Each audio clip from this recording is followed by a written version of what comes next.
नीतीश कुमार के साथ आप जाएंगे या नहीं जाएंगे? वो इधर आ रहे हैं। नीतीश जी इधर आते हैं तो कहते हैं उधर नहीं जाएंगे, उधर जाते हैं तो कहते हैं फिर इधर नहीं आएंगे। जब उनको सुनिए ना तो शब्दों के साथ भाव भंगिमा भी।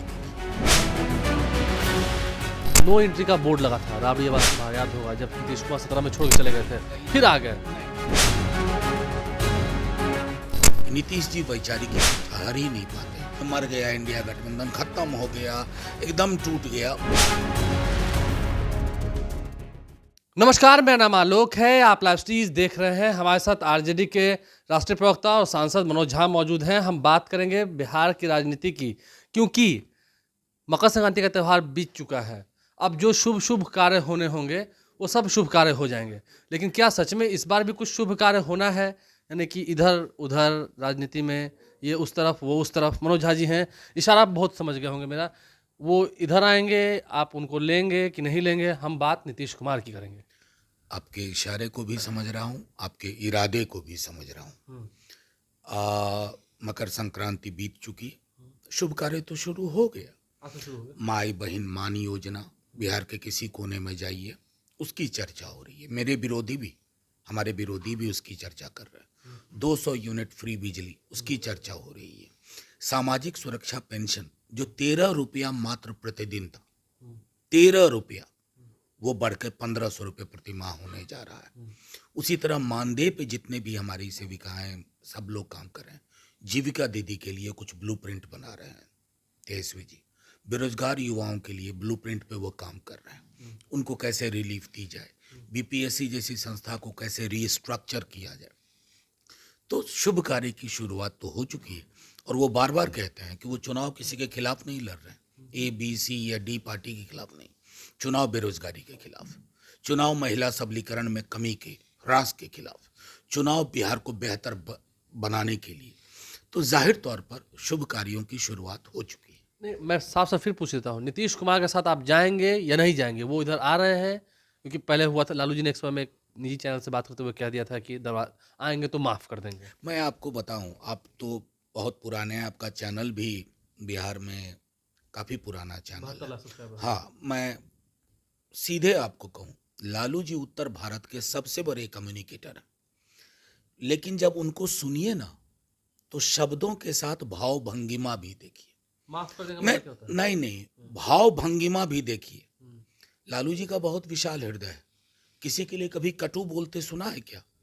जो लोग केस मुकदमा करके फंसाने की कोशिश किए, उनके लिए भी कटु नहीं बोले।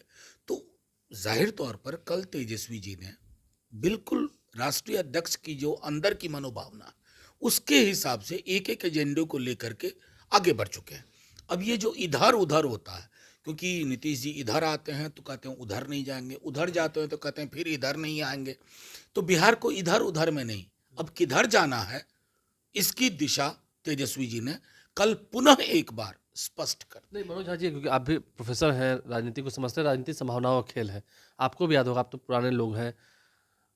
नो एंट्री का बोर्ड लगा था राबड़ी आवास के बाहर, याद होगा, जब नीतीश कुमार 17 में छोड़ के चले गए थे, फिर आ गए। नहीं, ठीक है, आपको मैं एक बात स्पष्ट कहूं, नीतीश कुमार भी तो कहते हैं मर जाना मंजूर है, उनके साथ जाना। खैर उस तरह के एक्सट्रीम में तो कभी तेजस्वी जी गए नहीं। 2022 में जब हम आए, एक तो आप 2020 का चुनाव याद करिए। उस चुनाव में हमारे साथ तो नाइंसाफी हुई, बिहार की आवाम के साथ नाइंसाफी हुई।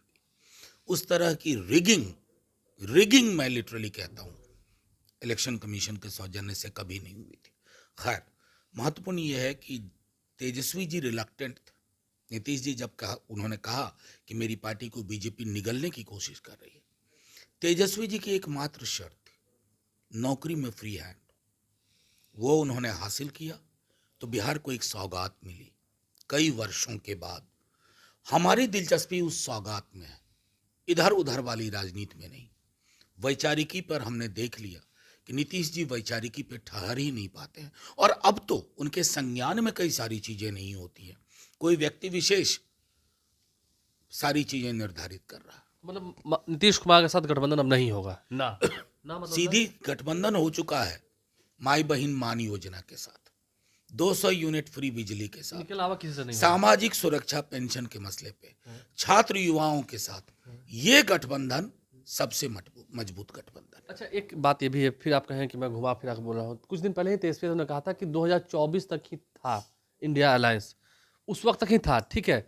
तो होता ना कि उसकी अवधि 2024 के लिए थी, इंडिया अलायंस की अवधि दिल्ली परिप्रेक्ष्य में ही कहा था, तो क्या फिर इसका असर दिखे? नहीं नहीं, मैं आपको कहूँ, आप उस बयान को, मैंने उस बयान को सुना बक्सर है, में। उन्होंने क्या कहा था। हाँ। इंडिया गठबंधन एक केंद्रीय आइडिया था, सेंट्रल आइडिया, एक प्रगतिशील विकल्प के लिए, प्रोग्रेसिव ऑल्टरनेटिव के लिए, लेकिन उसमें विसंगतियां रही और रहेंगी हमेशा।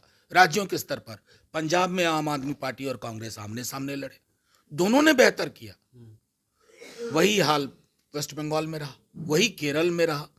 इसलिए ये कहना कि जो हमारे पत्रकार कुछ मित्र लोग सुबह शाम लिखते हैं मर गया इंडिया गठबंधन, खत्म हो गया, एकदम टूट गया, उनके लिए एक संदेश था कि ये लोकसभा के लिए केंद्रीय आइडिया था, सेंट्रल आइडिया, और सेंट्रल आइडियाज कभी मरा नहीं करते, वो जिंदा रहेगा, वो बरकरार रहेगा। बिहार में तो आरजेडी कांग्रेस का अलायंस रहेगा ना?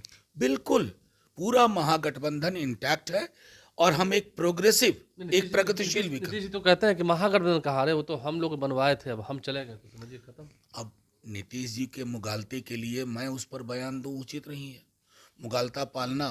2005 के बाद बिहार बदला है ना बहुत।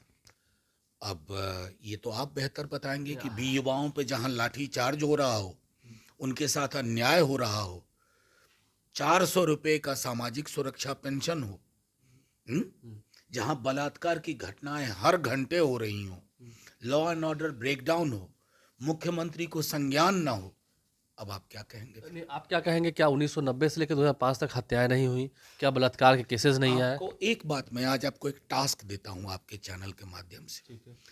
एनसीआरबी का पूरा डेटा लेके बैठिए, ठीक, क्राइम का एक लेवल, इकोनॉमिक प्रायोरिटीज का एक डेटा लेके बैठिए, साइज क्या थी इकोनॉमी की, अब क्या है। 90 जिसको आप कट ऑफ कहते हैं ना, वो नियो लिबरलिज्म की शुरुआत का चरण था, नव उदारवादी नीतियों का। तो ये बैठ करके कि यहाँ बैठ करके कि चांद और सूरज को कंपेयर कर लिए, ये इतना आसान नहीं है, बहुत संश्लिष्ट है, और इस पर लोग भी अब समझ रहे हैं, क्योंकि पूरा एक जनरेशन है जिसको आप झूठ का पहाड़ा नहीं पढ़वा सकते। अच्छा, इन दिनों हम थोड़ा सा देख रहे हैं, ठीक है, आपने कहा अलायंस है, लेकिन कांग्रेस के साथ कहीं ना कहीं मतभेद नहीं, मनभेद दिख रहा है। पिछली बार 70 सीटें आप लोगों ने दी थी, राहे बगाहे आरजेडी के और भी नेता ऑफ द कैमरा भी कहते हैं कि अगर 70 सीटें उस पर कांग्रेस को नहीं दी होती तो आज तेजस्वी यादव सीएम होते, क्योंकि उनका स्ट्राइक रेट अच्छा नहीं था। इस बार इन सब चीज़ों पर विचार होगा, क्योंकि तेजस्वी यादव को कैसे ना कैसे सीएम बनाना है। पूरे महागठबंधन में सारी चीजों पे चर्चा होगी, और वो फिल्ट्रेशन भी होगा बहुत। नहीं, वो चर्चा होगी, निस्संदेह चर्चा होगी, विनेबिलिटी एक महत्वपूर्ण फैक्टर होगा, और हम सब एकजुट हैं, और जो मैंने कहा कार्यक्रम ज्यादा महत्वपूर्ण है। एक अंतिम सवाल है, अभी राष्ट्रीय कार्यकारिणी की भी आपकी बैठक होनी है 18 तारीख को, क्या कुछ तैयारी हो? बिल्कुल तैयारी हो रही है, आप देखिएगा, आइएगा कवर करने, मजा आएगा आपको। कुछ खबरें मिलेंगी वहाँ से बेहतरीन? आपको खबर बिहार की बेहतरी की मिलेगी। देखिए, तेजस्वी यादव को सीएम की कुर्सी तक पहुंचाना है, बिहार की जनता का हित कैसे होगा, इन सब बातों पर मनोज झा मुखर होकर क्या कह रहे थे, गठबंधन का स्वरूप क्या होगा, लेकिन चर्चा तो होगी, ये बड़ी बात भी है। नीतीश कुमार के साथ अब ना मतलब ना होता है, नो मीन्स नो। हमारे चैनल को सब्सक्राइब कर लें, साथ साथ इस वीडियो को अगर आप फेसबुक पर देख रहे हैं तो पेज को लाइक करना ना भूलें। धन्यवाद।